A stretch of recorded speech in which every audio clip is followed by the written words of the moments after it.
In the bustling heart of Atlanta, Georgia, a city pulsing with mighty real estate empires and towering business dynasties, Mrs. Eleanor Vance found herself grappling with a deep, nagging worry.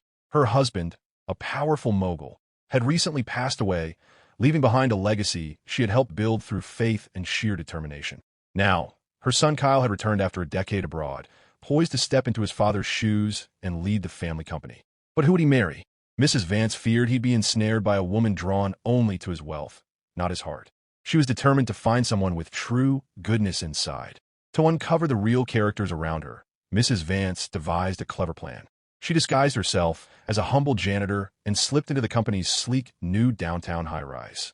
No one recognized her in the faded jumpsuit, with her hair pulled into a messy bun. She pushed her mop quietly through the halls, observing the staff with sharp eyes. The other young women, Tiffany, Brittany, and their clique, all white like herself, mocked her relentlessly. Their cruelty cut like a knife. Maybe she got lost on her way to the retirement home. Brittany sneered, her voice dripping with disdain.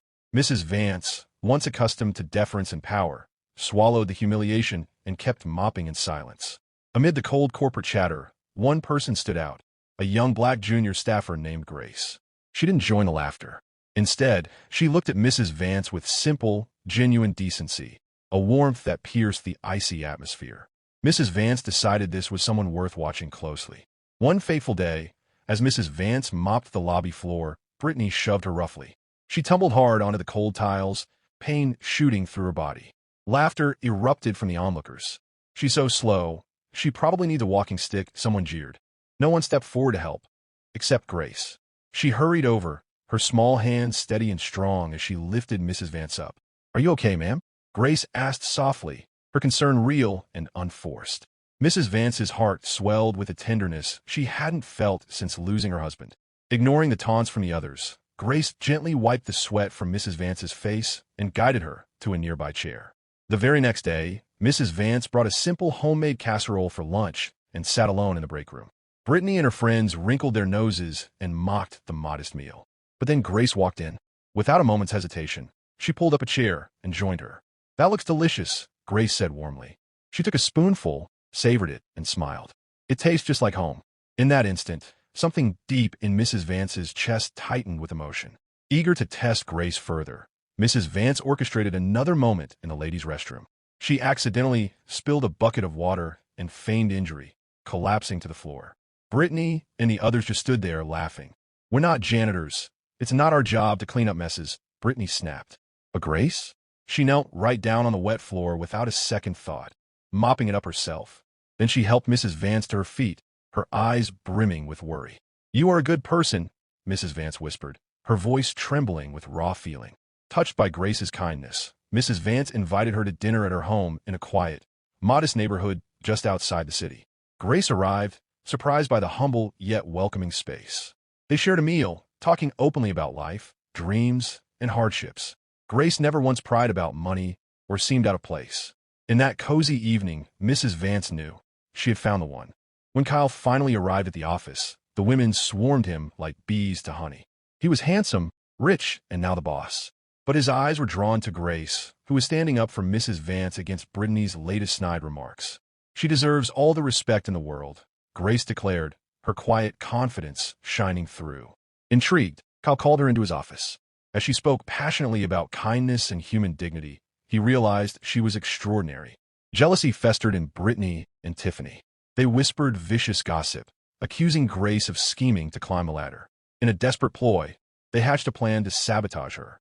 Brittany texted Grace, luring her to a hotel under false pretenses. There, she thrust a brown envelope stuffed with cash into Grace's hands. "Take this and quit the company. Stay away from Kyle." Grace's family was in dire straits. Her brother needed school fees, her mother faced mounting hospital bills. But with unwavering resolve, she pushed the money back. "You're making a mistake," she said firmly, and walked away. From afar, Mrs. Vance watched, her heart bursting with pride.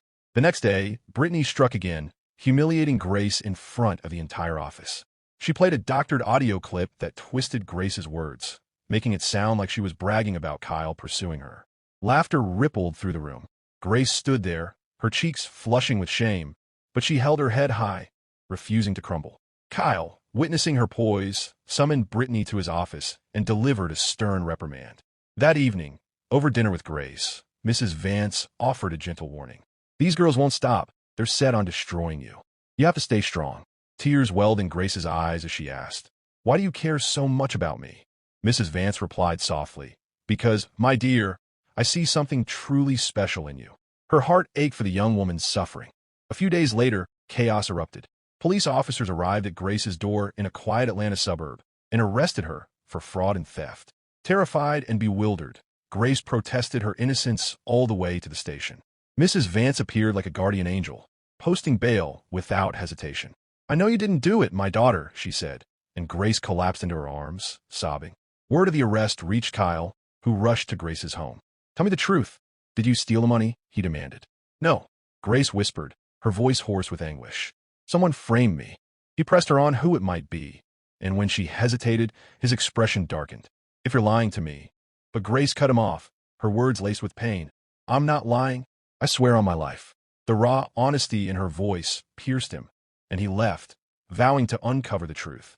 Digging deeper, Kyle discovered the CCTV footage from Grace's office had been mysteriously erased.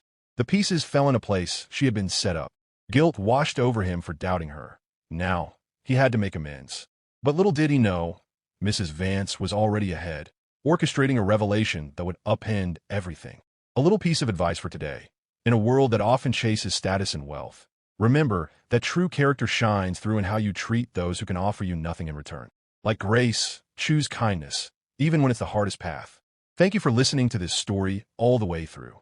If you enjoyed it, you're going to love the next one. It's every bit as captivating as you can imagine. Be sure to like and subscribe to stay updated.